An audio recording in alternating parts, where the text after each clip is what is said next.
First contact.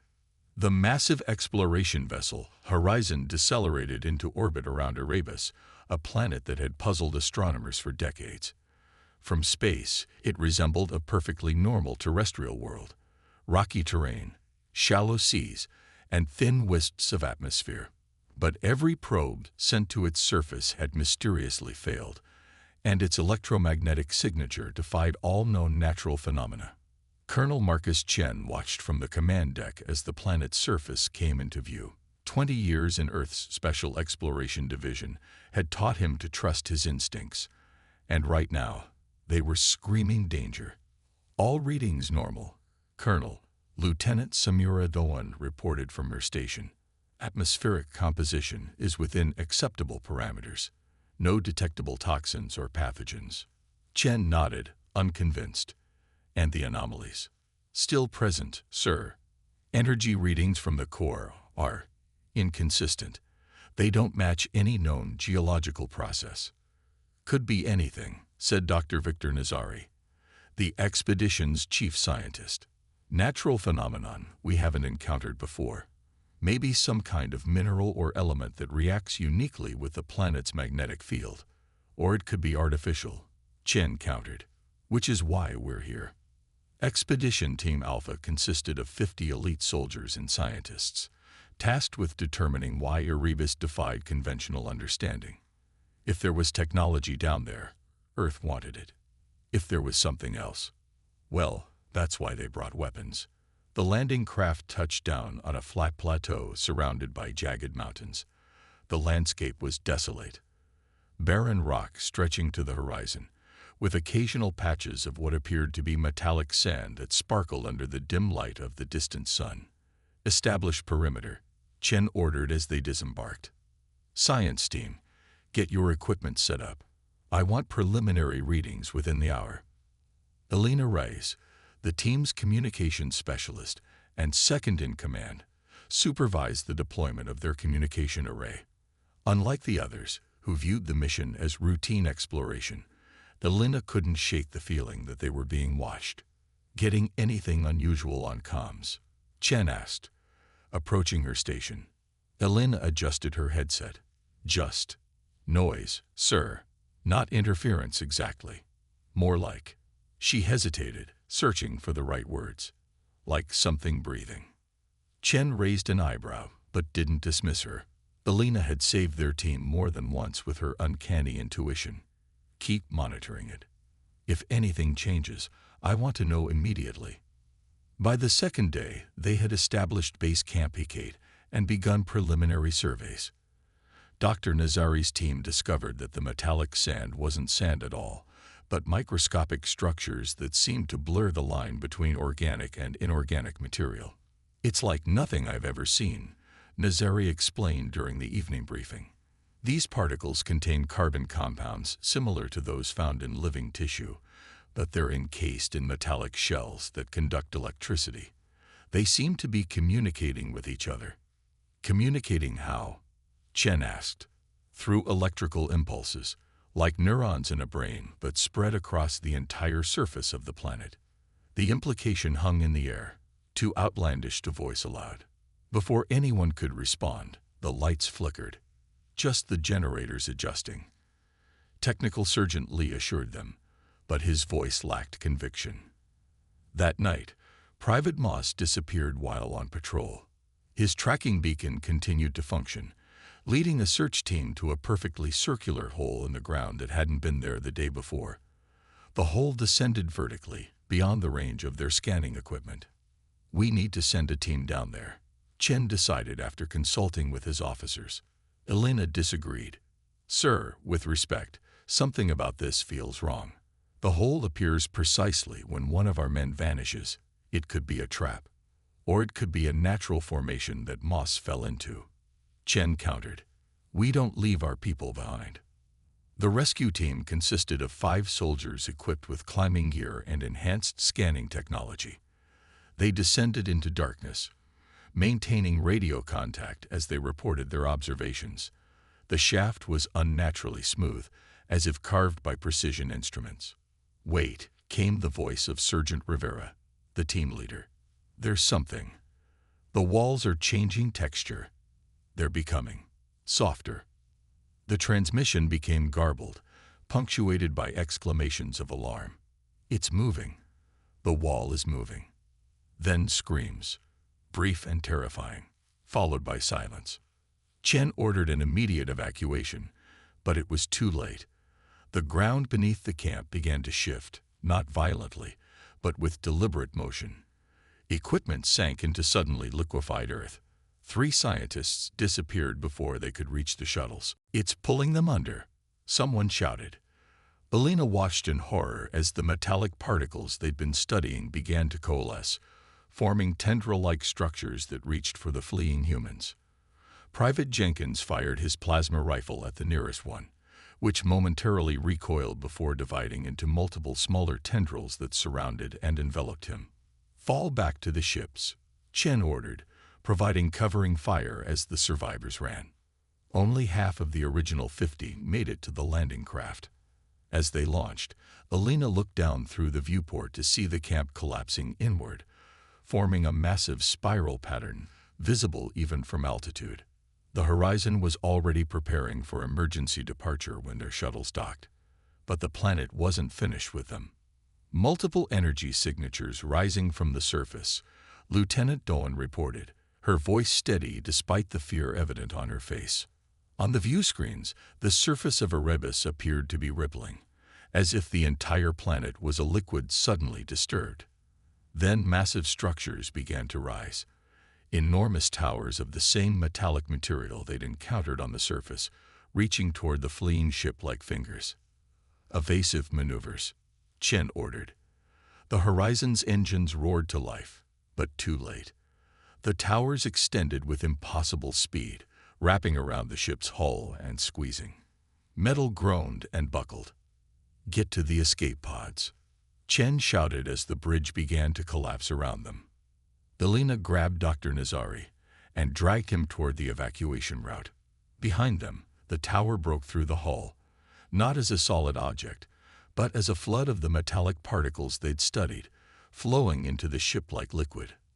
As they ran, Alina saw crew members touched by the flow suddenly freeze, their bodies stiffening before dissolving into more of the same material. It wasn't consuming them, it was converting them. "It's assimilating organic matter," Nazari gasped as they reached the escape pod bay. "It's learning from us." Only 3 pods launched successfully. From her viewport, Alina watched in horror as the horizon was completely enveloped, crushed, and absorbed into the planet's mass. The other 2 escape pods suffered the same fate, caught by rapidly extending tendrils. Her pod alone escaped, damaged but functional, carrying her and the terrible knowledge of what had happened on Erebus, and what it might mean for humanity if the entity that was the planet ever turned its attention toward Earth. As the escape pod entered deep space, Alina heard something on the communications channel, not static, but a pattern. A message in a language no human had ever spoken, but which she somehow understood at the most primal level. "I am awake." "The survivor's tale." "Again, Commander Reyes. Tell us exactly what you saw." Alina sat in the sterile debriefing room at Earth Command Headquarters, her hands still shaking despite the 3 weeks that had passed since her return. The 5 officers facing her had heard her story a dozen times, yet they still regarded her with skepticism. "I've told you everything," she said, her voice hoarse. "Erebus isn't a planet. It's an entity, alive and aware. It absorbed my team, our ship, everything. It learned from us." Admiral Hassan leaned forward. "Commander, we understand you've experienced severe trauma. But what you're describing defies all scientific understanding. Planets don't absorb people." "This one did," Alina insisted. "The microscopic particles Dr. Nazari discovered. They're like cells in a massive organism. They can reconfigure into any form, adapt to any threat. They consumed my team and incorporated their biological material." The scientific advisor, Dr. Cho, sighed. "Commander, what you're describing is impossible. A planet-sized organism would collapse under its own gravity. the energy requirements alone. Check the data from my escape pod, Elena interrupted. The readings are clear. The energy signature from the core. It's not geological. It's biological. A massive heart pumping energy throughout the entire planetary body. Admiral Hassan exchanged glances with General Rodriguez. We've reviewed the data. It's incomplete and corrupted. Hardly conclusive evidence. Elena closed her eyes, remembering the final moments aboard the Horizon. The walls flowing like liquid.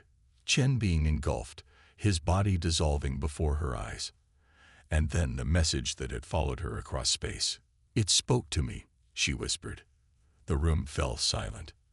Excuse me, Admiral Hassan finally said. Not in words, in concepts.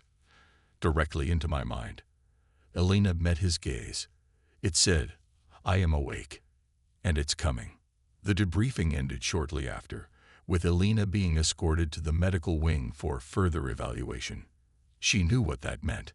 They thought she was delusional, traumatized beyond reason. But she knew the truth, and she knew they would realize it too, eventually. Perhaps too late. 3 days later, the Deep Space Monitoring Station on Urava detected an anomalous energy signature approaching the solar system. Initial analysis suggested an asteroid with unusual mineral composition, but Elena knew better. From her hospital room, she watched the emergency broadcast as Earth Defense Force mobilized. The approaching object had increased its velocity, a maneuver impossible for a natural asteroid. It was heading directly for Earth. Commander Reyes, General Rodriguez appeared at her door, flanked by 2 officers. We need you. In the war room, Elena faced the same panel that had dismissed her warnings. Now they listened intently as she explained what they were facing. It's not just coming to attack, she told them. It's coming to understand, to assimilate. Every weapon we deploy, every defense we mount, it will learn from it, adapt to it, and use it against us. Then what do you suggest? Admiral Hassan asked, the skepticism in his voice replaced by grim acceptance. Elena hesitated. There's something else I didn't tell you, something I've been hearing since I returned. Dreams, at first, then waking visions. The room tensed. I think part of it is in me. A tiny fragment, perhaps a few of those particles that got into my escape pod. They're trying to communicate. Dr. Cho stood abruptly. You could be compromised. A security risk. Or our only hope of understanding this thing. General Rodriguez countered. What is it telling you, Commander? Elena closed her eyes, focusing on the alien presence she'd felt growing within her mind. It's ancient, older than our species, maybe older than our planet. It's been dormant for millennia, gathering energy, waiting. Our arrival on Erebus woke it, but not completely. It's curious about us, curious enough to absorb an entire expedition team. Admiral Hassan's tone was bitter. It doesn't understand individual consciousness as we do. Elena explained. To it, we're like cells, components of a larger whole. It wasn't trying to kill us. It was trying to integrate us. The tactical display showed the object had passed Mars orbit. Earth had less than 48 hours. Every weapon in humanity's arsenal was deployed. Nuclear missiles, orbital defense platforms, the experimental phase cannon developed in secret over the past decade. Nothing slowed it down. The missiles were absorbed, their energy consumed. The defense platforms went silent as the entity approached, their systems corrupted by microscopic particles that could travel through space itself. Elena felt it drawing closer, the presence in her mind growing stronger. But something was changing. The alien thoughts were becoming more coherent, more human. It was learning language, context, emotion from her. Let me talk to it, she told the desperate military council. Through me, it's beginning to understand us as individuals rather than resources. There might be a chance for communication. With no alternatives, they agreed. Elena was placed in a shielded chamber connected to the most powerful transmission array Earth could provide. As the entity entered Earth orbit, she opened her mind fully to the alien presence. The connection was overwhelming. Visions flooded her consciousness. The birth of stars, the death of galaxies, endless ends of solitary existence. The entity had been alone for so long, the only one of its kind in this part of the universe. "Why have you come?" Alina projected the thought outward. The response wasn't in words but in sensations. Curiosity, loneliness, recognition of kindred consciousness, different in scale but similar in nature. "We are not like you," Alina argued. "We are individuals, separate beings with our own thoughts, feelings, memories." The entity's confusion washed over her. Then, gradually, understanding. It had never encountered a species of individual consciousnesses before. Its experience was of unified purpose, singular existence. Alina felt its intense shift. Not hostility, but intense interest. Dangerous interest. "You cannot take us," she projected fiercely. "We will fight. We will die rather than be absorbed." The entity paused. Through Alina's memories, it examined human history, human determination, human willingness to sacrifice for independence and freedom. It recognized something unexpected: strength in separation, power in diversity of thought. The transmission array overloaded, circuits melting under the intensity of the exchange. Alina collapsed, blood trickling from her nose and ears. But she was smiling. In orbit, the entity had stopped its approach. It hovered, a shifting mass of metallic particles that reflected sunlight like a second moon. Then, slowly, it began to reshape itself, forming a massive structure, a bridge stretching out into space. "What's it doing?" General Rodriguez demanded as they watched from the command center. Alina, barely conscious but determined, whispered, offering an alternative. The entity had realized something profound through its connection with Alina. Assimilation wasn't the only path to ending its solitude. There was another possibility: cooperation, communication, exchange between different forms of consciousness, each remaining distinct. 3 months later, humanity's first ambassadorial team prepared to travel across the bridge the entity had created, a physical pathway to other regions of space previously unreachable by human technology.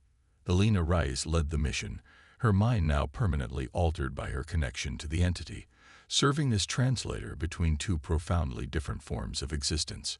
Before boarding the transport, she gazed back at Earth, remembering how close they had come to destruction, not through malice, but through mutual incomprehension.